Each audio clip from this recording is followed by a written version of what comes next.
नमस्कार प्रिय छात्रों, यह हमारा कक्षा 11वीं का इतिहास का अर्धवार्षिक परीक्षा पेपर है। इस पेपर का समय 3 घंटे और पूर्णांक 80 अंक होने वाला है और इस पेपर में टोटल 23 क्वेश्चन आने वाले हैं। तो भाई साहब, आप सभी इस पेपर को पूरा याद कर लीजिएगा। तो इस पेपर का हमारा पहला क्वेश्चन दिया जिसमें सही विकल्प आपको चुनकर लिखना है, जो आपकी परीक्षा में 6 नंबर के आने वाले हैं। तो आपका पहला दिया है कालाहारी रेगिस्तान स्थित है। तो पहले में आप सभी को सही आंसर लिखना होगा ब वाला अफ्रीका में, ठीक है। और दूसरा आपका दिया है सुनहरा गिरोह का गठन किसने किया। तो दूसरे में आपको सही आंसर लिखना होगा द वाला जोची ने। तीसरा आपका दिया है प्रसिद्ध चित्र द लास्ट सफर की रचना है। तो किसकी रचना है आपको बताना होगा। तो तीसरे में आप सभी को सही आंसर लिखना होगा आ वाला लियोनार्डो दा विंची। चौथा आपका दिया है चिरोकी का अर्थ है। तो चौथे में आप सभी को सही आंसर लिखना होगा ब वाला जेप। और पांचवा आपका दिया है पेरी चारागाह कहाँ है। तो भाई साहब, आपको पांचवे में करेक्ट आंसर लिखना होगा अ वाला उत्तरी अमेरिका में। छठा आपका दिया है मेजी सरकार का संबंध है। तो छठे में आप सभी को सही आंसर लिखना होगा स वाला जापान से।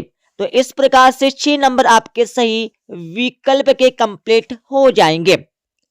अब यहाँ पर अगला क्वेश्चन देख लीजिएगा जिसमें रिक्त स्थानों की पूर्ति कर आपको लिखना होगा जो आपकी परीक्षा में 6 नंबर के आने वाले हैं, ठीक है। तो आपका पहला दिया है वर्तमान में मेसोपोटामिया क्षेत्र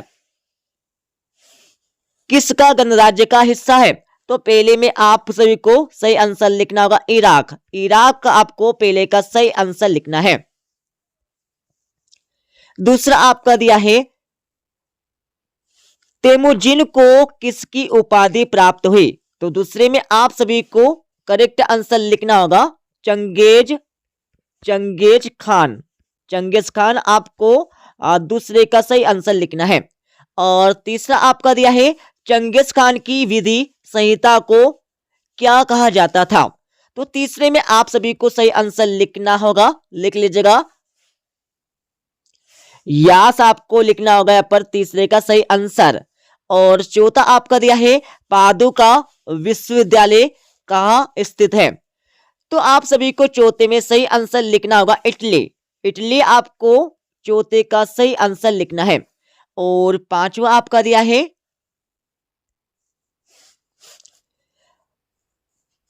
अमेरिका में मिली सबसे पुरानी मानव कृति है। तो अमेरिका में मिली सबसे पुरानी मानव कृति कौन सी है, ये आपको पांचवे में बताना है। तो पांचवे में आप सभी को सही आंसर लिखना होगा एक तीर की नौ, ठीक है। ये आपको लिखना होगा एक तीर की नौ। ये आपको लिखना होगा पांचवे का सही आंसर। और छठा आपका दिया है रेड गार्ड्स में कौन शामिल थे। तो छठी में आप सभी को सही आंसर लिखना होगा छात्र। छात्र आपको लिखना होगा छठे का सही आंसर। और आप सभी देख लीजिएगा तीसरा प्रश्न जिसमें सत्य या असत्य बताकर आपको लिखना होगा जो आपकी परीक्षा में 6 नंबर के आने वाले हैं। तो आपका पहला दिया है वर्का शीर्ष चित्रकला से संबंधित है। तो भाई साहब, आप सभी इनके उत्तर मिलान कर लीजिएगा, ठीक है। पहला आपको लिखना होगा बिल्कुल यहाँ पर असत्य। और दूसरा आपका दिया है रोम में चांदी के सिक्के को सॉलिड कहा जाता था। तो दूसरे में आपको लगाना होगा असत्य। और तीसरा आपका दिया है चीन की दीवार का निर्माण 3री शताब्दी ईसा पूर्व में हुआ था। तो तीसरे में आपको लगाना होगा बिल्कुल सत्य। और चौथे का आंसर आपको लगाना होगा यहाँ पर बिल्कुल सत्य। और पांचवा आपका दिया है ऑस्ट्रेलिया की खोज कोलंबस ने की थी। तो पांचवे में आपको लगाना होगा असत्य। छठा आपका दिया है उगते हुए सूर्य का देश जापान को कहा जाता है। तो भाई साहब, आपको छठे में लगाना होगा बिल्कुल सत्य, ठीक है। अब आप सभी चौथा प्रश्न देख लीजिएगा जिसमें सही जोड़ी बनाकर आपको लिखना होगा जो आपकी परीक्षा में 7 नंबर की आने वाले हैं। तो आप सभी सही जोड़ी का मिलान कर लीजिएगा। पहला आपका दिया है मंगोल सरदारों की परिषद, तो इसमें आपको मिलान करना होगा कुरिल ताई। और दूसरा आपका दिया है मेसोपोटामिया की देवी इंताना, तो दूसरे का मिलान आपको करना होगा युद्ध एवं प्रेम। और तीसरा आपका दिया है अगस्तस, तो तीसरे का मिलान आपको करना होगा 27 ईसा पूर्व। और चौथे का मिलान आपको करना होगा मेनर से। और पांचवी का मिलान आपको करना होगा समाज सुधारक से। और केनबरा का मिलान आपको करना होगा सभा स्थल। और सातवीं का मिलान आपको करना होगा 1840 ईसा। अब आप सभी अगला प्रश्न देख लीजिएगा, जिसमें निम्नलिखित प्रश्नों के उत्तर आपको एक वाक्य में देने होंगे, जो आपकी परीक्षा में 7 नंबर के आने वाले हैं। तो भाई साहब आपका पहला दिया है कीलाकार लिपि किस सभ्यता से संबंधित है।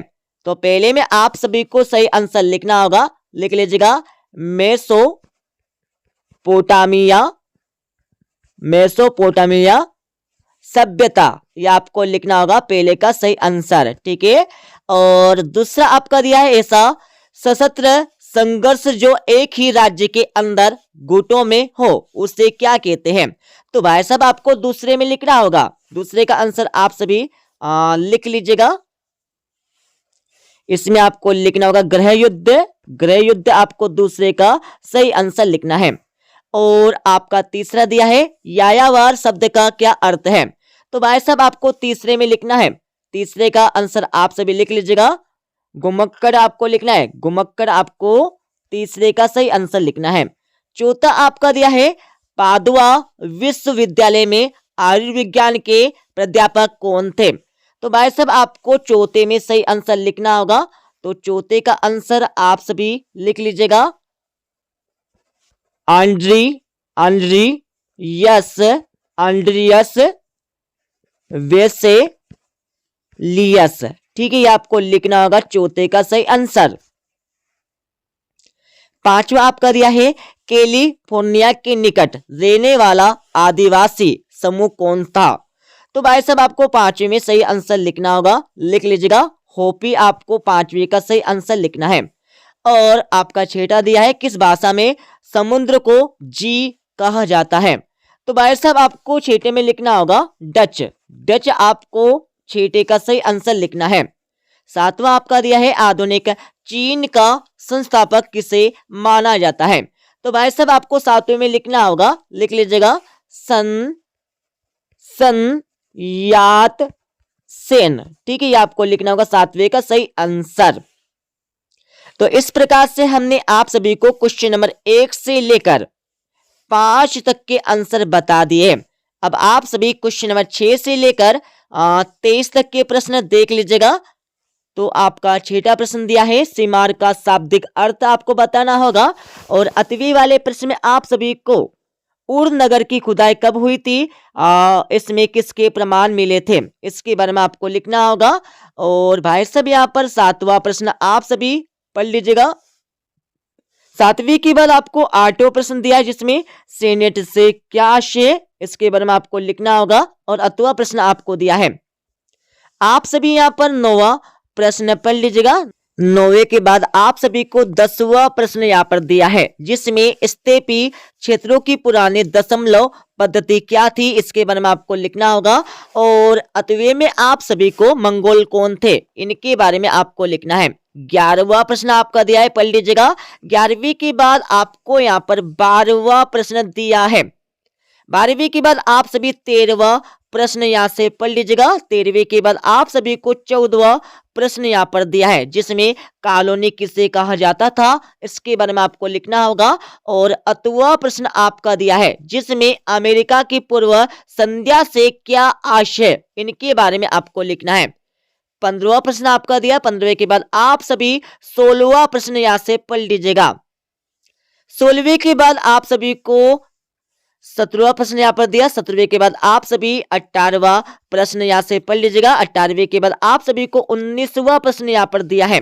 19वीं के बाद आप सभी को 20वां प्रश्न यहाँ पर दिया है, जिसमें सामंतवाद के पतन के कोई 4 कारण आपको लिखना होगा।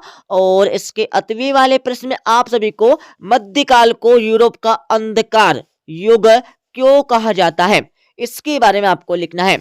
और 21वें प्रश्न में आप सभी को यूरोप में हुए धर्म सुधार आंदोलन का वर्णन करके आपको लिखना है।